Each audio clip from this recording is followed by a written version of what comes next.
तो last episode में हमने देखा मोमो वो वोल्केनो का लावा ठंडा कर रही होती है।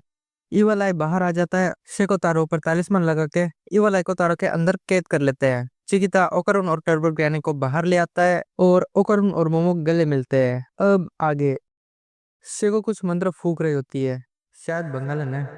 तारो के अंदर जिन और जिन के अंदर इवल आई को बाहर निकालने के लिए मंत्र पूरे होते हैं और वो तीनों अंदर झांक के देखते हैं, बट इवल आई की आत्मा ने अभी भी जिन को नहीं छोड़ा होता है। बंगालन आई मीन शेको फिर से मंत्र फूकना चालू कर देती है। एलिना आए, भूत भगाए, शेको आए, लॉजिक भगाए, मोमो का थप्पड़ और उनका ब्लास्ट, दंड देखो बिना ब्रेकफास्ट। तारो अभी थोड़ी अजीब हरकतें करने लगता है।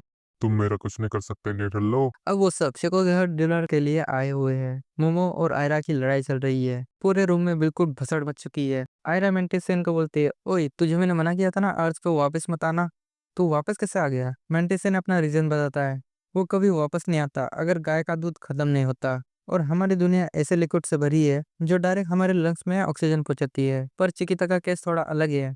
अगर वो दूध नहीं पिएगा तो जिंदा नहीं रह पाएगा। मांजरो कहता है, अगर हम हया से परफॉर्म करें तो क्या ईवल आई भाग जाएगा? ईवल आई की बात अलग है, लेकिन जिनकी स्पिरिचुअल पावर इतनी है कि हम इन दोनों को अलग नहीं कर पाएंगे। शेको बोलते है, कोई बात नहीं, वो थोड़ी देर तक ऐसे ही रह लेगा। तारो स्लैश चिन कुछ हॉट चीज खा लेता है और जिन का मुंह जलने लगता है। मोमो को लगता है तारो को क्या हो गया है, बट वो जिन ही है। शेको मोमो को बोलती है, इवल स्पिरिट ह्यूमन की आवाज यूज करके हमें बेवकूफ बनाते हैं। वो सबको तैयार होने के लिए बोलती है एंड तारो को अपने चेहरा खोलने के लिए बोलती है। और अंदर जिन रो रहा होता है क्योंकि उसने बहुत समय तक ओकारुन और मोमो को नहीं देखा।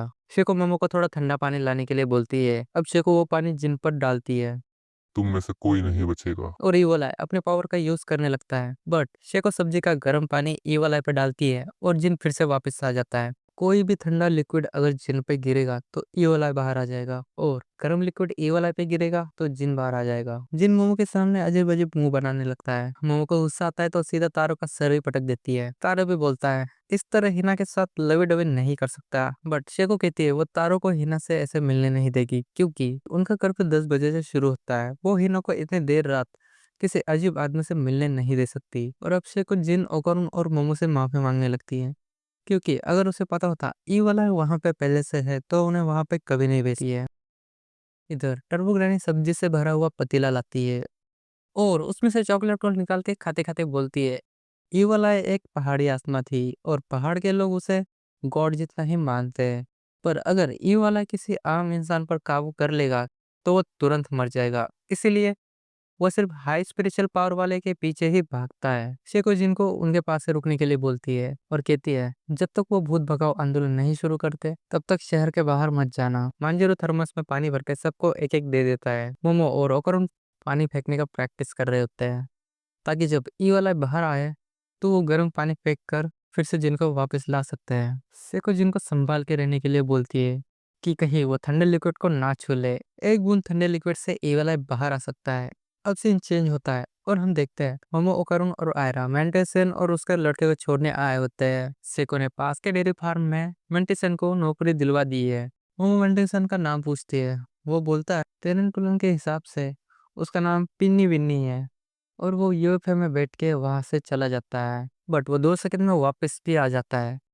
अब सीन चेंज होता है जहाँ शेको मांजिरो जिन तारो मोमो और ओकारुन वैन में बैठकर जिनको उसके पेरेंट्स से मिलवाने ले जा रहे हैं। शेको उनसे पूछते हैं, गर्म पानी से भरा हुआ थर्मस ले लिया? वो बोलते हैं, हाँ हम सब ने ले लिया। इस साइड मोमो का हाथ गलती से ओकारुन के हाथ को टच करता है। वो उसका हाथ वापस रखने के लिए बोलती है और इनकी यहाँ थोड़ी सी रोमांटिक चीजें होनी शुरू होती है, बट जिन उन्हें डिस्टर्ब कर देता है। अब जिन अपने पेरेंट्स से मिलकर रोने लगता है और मोमोतारो ओकरों उन्हें दूसरे कमरे से देख रहे हैं। मोमोतारो को बोलती है, वहां बस खड़े मत रहो, कुछ रिएक्ट करो। और तारो अजीब अजीब हरकतें करने लगता है। हॉस्पिटल में टीवी पर न्यूज चल रही होती है। सूत्रों से पता चला है बालकनी को फटने से अभी तक कोई इंजर्ड नहीं हुआ है और जंगल की आग को भी काबू कर लिया गया है।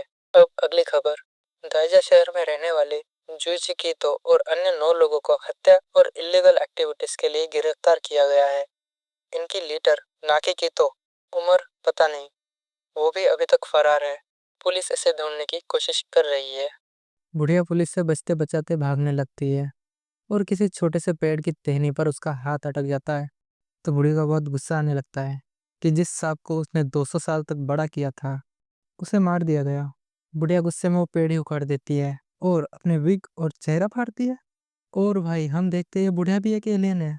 सीन चेंज होता है, मोमो और ओकरुन अपने स्कूल जा रहे हैं और एक्सोसिज्म के बारे में बात करने लगते हैं।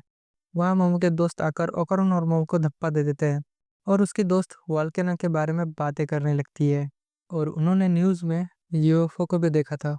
सीन चेंज होता है और हम देखते हैं आयरा क्लासरूम के बाहर खड़ी है। वो अंदर जाने में थोड़ी हिचकिचाती है क्योंकि उसने वो मोमो के बारे में वो अफवाह फैलाई थी, तो उसे थोड़ा गिल्ट होने लगता है। तभी वहाँ मोमो और ओकरुन आते हैं और आयरा को कहीं और ले जाते हैं। मोमो कुछ बात करने लगती है। मोमो बोलती है तुम दोनों मेरे घर सोने के लिए आ जाओ। अगर इवल आई ने फिर से जिन को टेक ओवर कर लिया तो उसे तसल्ली रहेगी कि ये दोनों साथ में हैं। सेको उनके साथ में है पर वो 24 घंटे उस पर ध्यान नहीं रख सकती। इन दोनों को वहां जाना रहता है बट दोनों थोड़ा नाटक करने लगते हैं। मोमो बोलती है अगर तुम्हें नहीं आना तो मना कर सकते हो, बट ये दोनों मोमो की बात काट कर बोलते हैं हाँ वो दोनों आएंगे। इधर हम देखते हैं तारो का हाथ जिन के बॉर्डर से खुलने लगता है। सेको तारो को जिन से अलग होने के लिए बोलती है और तारो जिन से अलग हो जाता है। वहाँ मोमो, करुण और आयरा आ जाते हैं। सेको सबको एक एक गर्म पानी वाला थर्मस देती है और वो डिनर करने के लिए बैठ जाते हैं।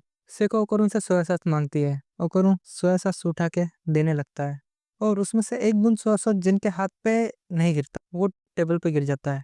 वो बोलते हैं ये वाला नहीं, दूसरा वाला। अब फिर से ओकरुन सेको को सोया सॉस देने लगता है। इस बार वो बूंद जिनके हाथ पर गिर जाती है और इवल आय बाहर आ जाता है। एपिसोड यही खत्म होता है। मिलते हैं अगले एपिसोड में। Okay bye.